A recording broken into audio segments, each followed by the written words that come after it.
बिस्मिल्लाहिर्रहमानिर्रहीम। आज की वीडियो बेटा 10th क्लास मैथमेटिक्स के बच्चों के लिए है।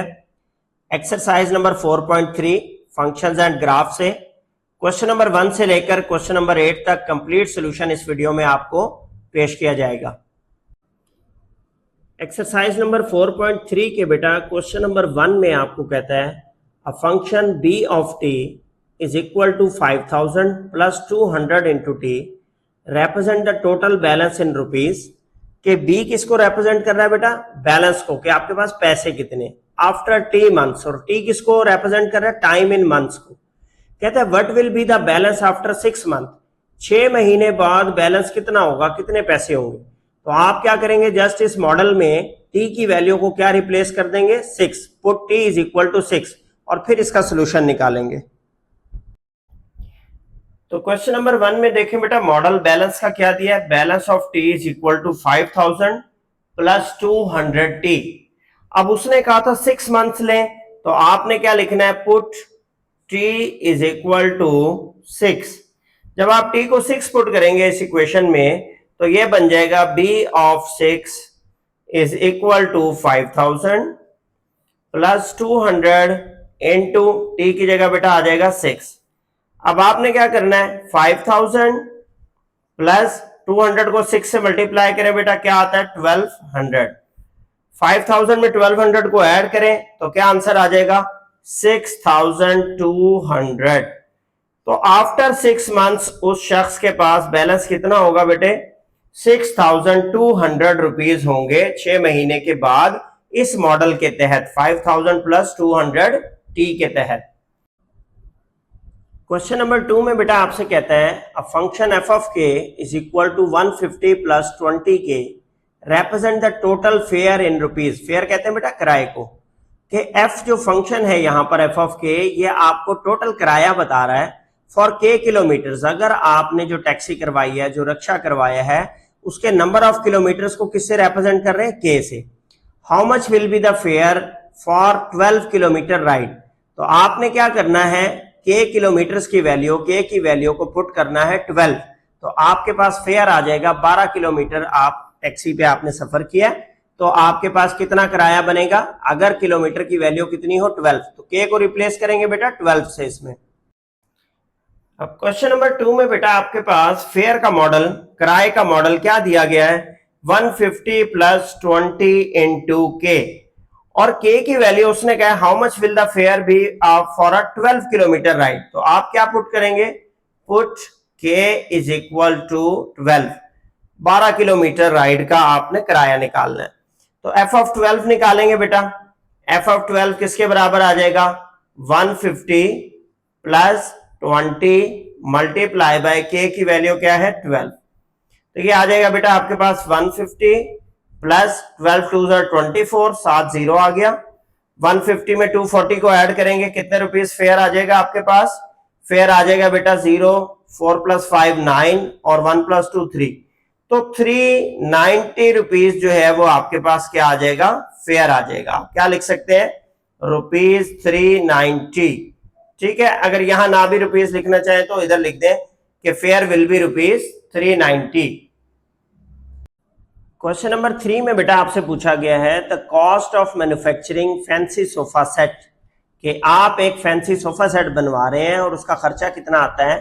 Fix charges rupees 5500 which is modelled as F of N is equal to 5500 into N. अब कहते हैं एन क्या है इसमें? नंबर ऑफ सोफा सेट, मतलब एक सीट जो है 5500 रुपीज की है, आप नंबर ऑफ सीट्स जितनी बनवाएंगे 5500 से मल्टीप्लाई हो रहा है। Find the cost of 50 sofa sets. अब वो कितना कह रहा है कि 50 ऐसे सोफों की कीमत निकालें, तो आप n की वैल्यू को क्या रिप्लेस करेंगे बेटा? Put n is equal to 50। Question number 3 में जैसे बेटा आपको ये एफ ऑफ एन दिया हुआ है, ये कॉस्ट फंक्शन है बेसिकली, और n क्या है? Number of sofas 5500 n। अब उसने कहा कितने सोफा सेट बनाने हैं? आपने 50 सोफा सेट्स बनवाने हैं, तो आप लिखेंगे put n is equal to 50, n is equal to 50। तो आपने कॉस्ट निकाल के देनी है। f of 50 is equal to 5500 into n की वैल्यू क्या आ गई बेटा? 50। इसको आप मल्टीप्लाई कर देंगे 5500 को 50 से, तो ये आ जाएगा 275000। तो 50 अगर सोफा सेट बनवाने हैं बेटा तो उसकी कॉस्ट कितनी आ रही है? 2,75,000। तो आप एंड में रिजल्ट के तौर पे लिख दें the cost of 50 sofa set is ₹2,75,000। ठीक है, इस तरीके से बेटा आपका क्वेश्चन नंबर 3 सॉल्व होगा।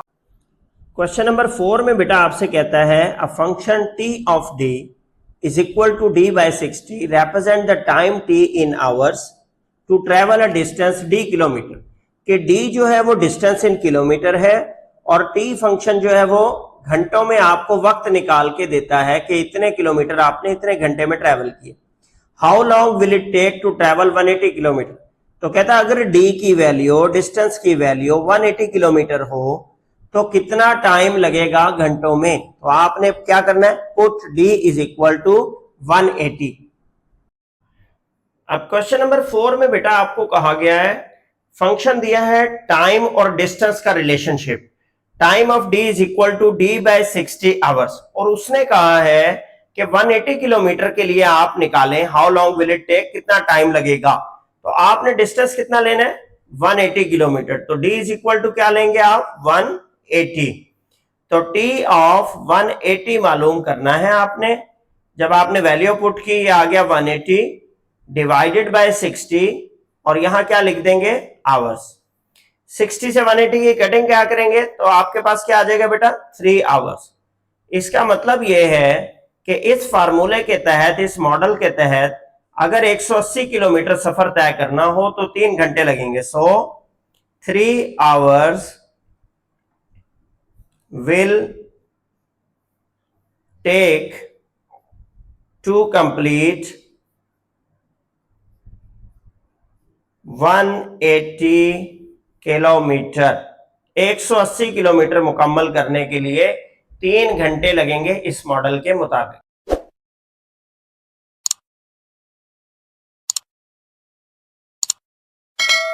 क्वेश्चन नंबर 5 में बेटा आपसे पूछा गया है a company charges ₹100 for encoding work. कि एक कंपनी 100 रुपए चार्ज करती है वर्क करने का। क्या वर्क करने का, इनकोडिंग करने का, डेटा इनकोडिंग कर रहे हैं। In addition the company charges ₹5 per page of printed output. फिर उस इनकोडेड डाटा को प्रिंट निकालने का एक पेज के 5 रुपए हैं। कहता the model of function F of X is equal to 100 plus 5x। तो 100 फिक्स चार्जेस हो गए प्लस 5 इंटू एक्स। एक्स क्या है, नंबर ऑफ पेजेस हैं, जितने पेज प्रिंट करवाएंगे आप। How much will company charge for 55 page encoding and printing work. तो आप क्या करेंगे बेटा, यहां पर नंबर ऑफ पेजेस है एक्स, एक्स की वैल्यू क्या रिप्रेजेंट करेंगे, 55। तो एक्स को जब 55 से रिप्रेजेंट करेंगे तो आपके पास चार्ज निकल आएगा, पैसे निकल आएंगे कितने, 55 पेजेस प्रिंट निकालने के। 4.3 के क्वेश्चन नंबर 5 में बेटा मॉडल क्या दिया गया है, F of X is equal to 100 plus 5x, और x क्या है आपका, x है बेटा नंबर ऑफ पेजेस। x क्या है आपके पास, नंबर ऑफ पेजेस। तो आपने क्या करना है, 55 पेजेस के लिए चार्ज निकालना है। तो आप कहेंगे put x is equal to 55। ठीक है, साथ में मैं यहां पे लिख भी देता हूं नंबर ऑफ पेजेस। वैसे मैंने आपको क्वेश्चन में भी डिटेल से बताया। तो जब आप f ऑफ 55 मालूम करेंगे तो ये हो जाएगा 100 प्लस 5 इंटू 55। 100 फिक्स चार्जेस थे उनके, प्लस 5 इंटू 55 आपके पास क्या आ गया बेटा, 275। इसको ऐड करें, ये बन गया 375 रुपीज कॉस्ट बन गई किसकी, 55 पेजेस प्रिंट निकालने की। तो आप लिखेंगे so the company will charge, the company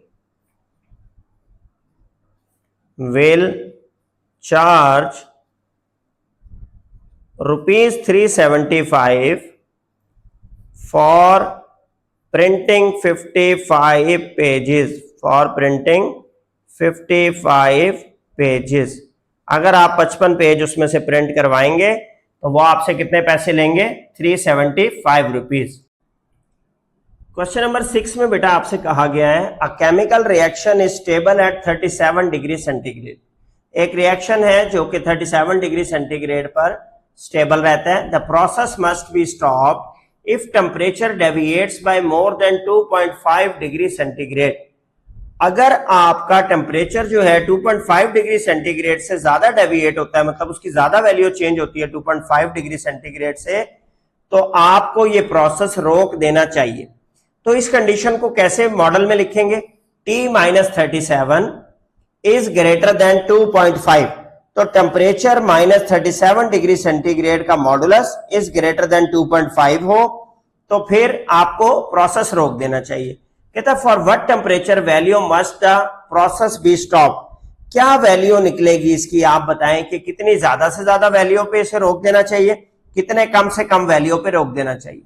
वैसे तो अगर मैं आपको यहाँ पे जुबानी बताऊं, देखिए 37 पे स्टेबल है, वो कह रहा है 2.5 डेविएट हो, 37 प्लस 2.5 करें 39.5 पे भी रोक देना चाहिए, -2.5 करें 34.5 से नीचे भी रोक देना चाहिए। बहरहाल हमने इस इक्वेशन को सॉल्व करना है, T-37 मॉडुलस ग्रेटर देन 2.5 को।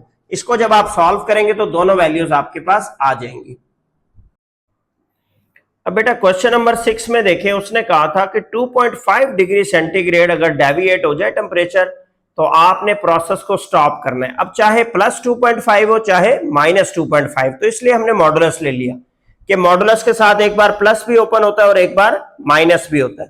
तो आप जब इसे ओपन करेंगे ये हो जाएगा plus minus T-37 degree centigrade is greater than 2.5 degree centigrade. एक बार बेटा पॉजिटिव के साथ ले लेते हैं, T-37 degree centigrade is greater than 2.5 degree centigrade, और एक बार ले लेते हैं माइनस के साथ। जब माइनस के साथ लेंगे तो ये -T + 37 हो जाएगा is greater than 2.5 degree centigrade. ठीक है, जब माइनस खोलेंगे T माइनस का हो जाएगा और -37 किसका हो जाएगा? प्लस का। अब आपने T की वैल्यू निकालनी है, ये -37 राइट साइड पे गया, +37 हो गया, +37 और 2.5 को 37 में आपने बेटा प्लस किया तो ये आपके पास आ गया 39.5 डिग्री सेंटीग्रेड। कि अगर टेम्परेचर 39.5 से ज्यादा हो जाए तो आप रिएक्शन को स्टॉप करेंगे। अब दूसरी वैल्यू निकालते हैं। दूसरी वैल्यू क्या है? -T इधर रह गया, 2.5 -37.37 डिग्री सेंटीग्रेड। ठीक है, अब 2.5 में से माइनस किया बेटा आपने 37 को। ठीक है, अपने कैलकुलेटर का इस्तेमाल कर लेते हैं जरा, तो ये हो गया जी 2.5 - 37, ये आ गया बेटा आपके पास -34.5 डिग्री सेंटीग्रेड -T। हमें T की वैल्यू निकालनी है, दोनों तरफ -1 से मल्टीप्लाई कर दें तो T should be less than 34.5 degree centigrade. तो अगर आपका टेम्परेचर 34.5 डिग्री सेंटीग्रेड से कम है या 39.5 डिग्री सेंटीग्रेड से ज्यादा है तो दोनों सूरत हाल में chemical reaction will be stop. तो आप लिखेंगे so reaction will be stopped, reaction will be stopped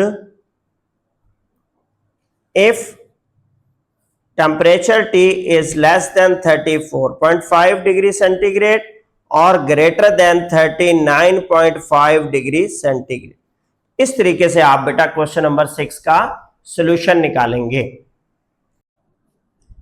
question number 7 में बेटा आपसे कहते हैं a factory produces metal rods that must be 2.5 metre long.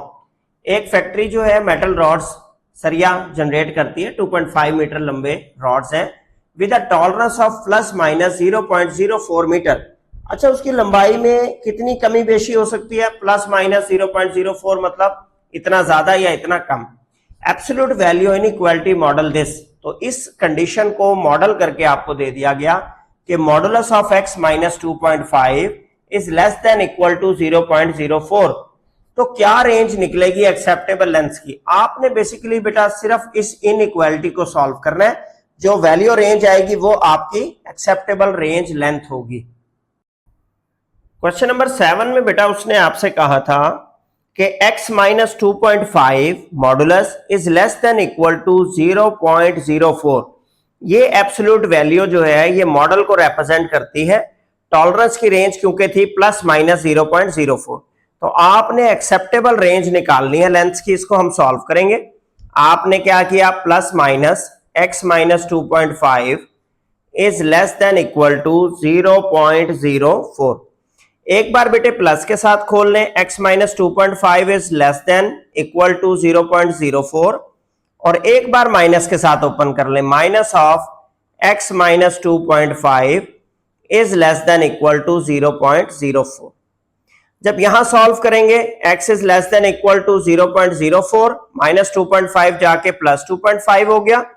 इसको सॉल्व करें अपने कैलकुलेटर पे। 2.5 माइनस 2.5 प्लस 0.04, जब आपने इसे ऐड किया ये बन गया बेटा आपके पास 2.54। तो x is less than equal to 2.54 आ गया, 2.54।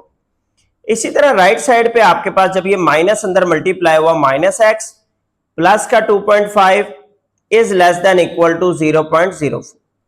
जब ये राइट साइड पे शिफ्ट हुआ 2.5, तो ये हो गया बेटा आपके पास माइनस का 2.5।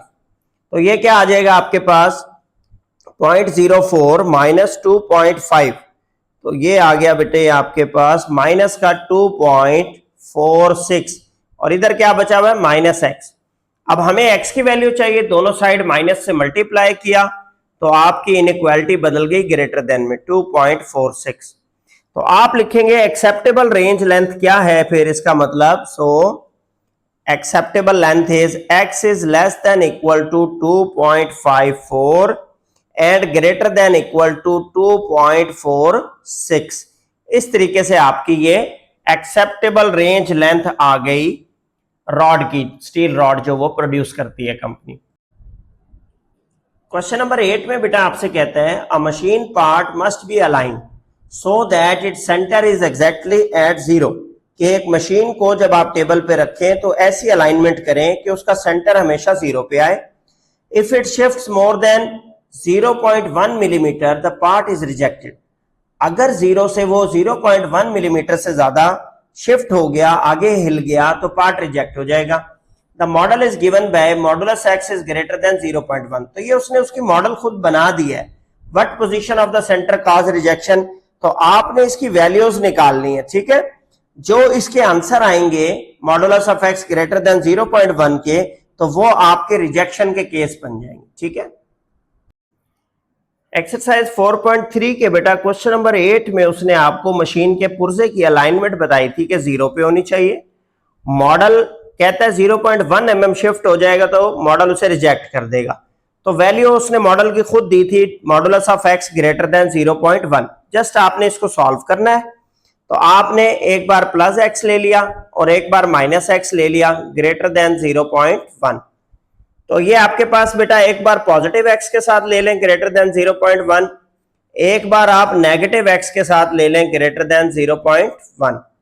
जब आप इसे सॉल्व करेंगे तो ये माइनस है, माइनस जब दूसरी साइड पे शिफ्ट करेंगे तो x लेस देन 0.1 हो जाएगा, ठीक है। और मिलीमीटर के अंदर ये वैल्यू थी, तो लिहाजा आप एक जुमला लिखेंगे इंग्लिश में ताकि अपने आंसर को जस्टिफाई कर सकें। The position of centre will cause the rejection, ठीक है। The position of centre will cause the rejection if कितनी हो आपकी जो शिफ्टिंग हुई है प्लेसमेंट की, if x is greater than 0.1 mm और x is less than 0.1 mm। इसका मतलब सिंपल ये है बेटा कि अगर राइट साइड पे 0.1 mm से ज्यादा हो गया या लेफ्ट साइड पे 0.1 mm से ज्यादा आपने शिफ्ट कर दिया, तो मशीन जो है उस पुर्जे को रिजेक्ट कर देगी और कहेगी कि इसकी अलाइनमेंट ठीक नहीं है। तो ये बेटा हमारा एक्सरसाइज 4.3 का सॉल्यूशन यहाँ पर कंप्लीट हो गया। अगर आपका इसके बारे में कोई क्वेश्चन हो, कमेंट हो, क्यूरी हो, कोई क्वेश्चन समझ ना आया हो कि कैसे हमने बनाया, तो आप वीडियो के कमेंट सेक्शन में पूछ लें, इंशाल्लाह वहां पे आपकी क्यूरी को क्लैरिफाई कर देंगे।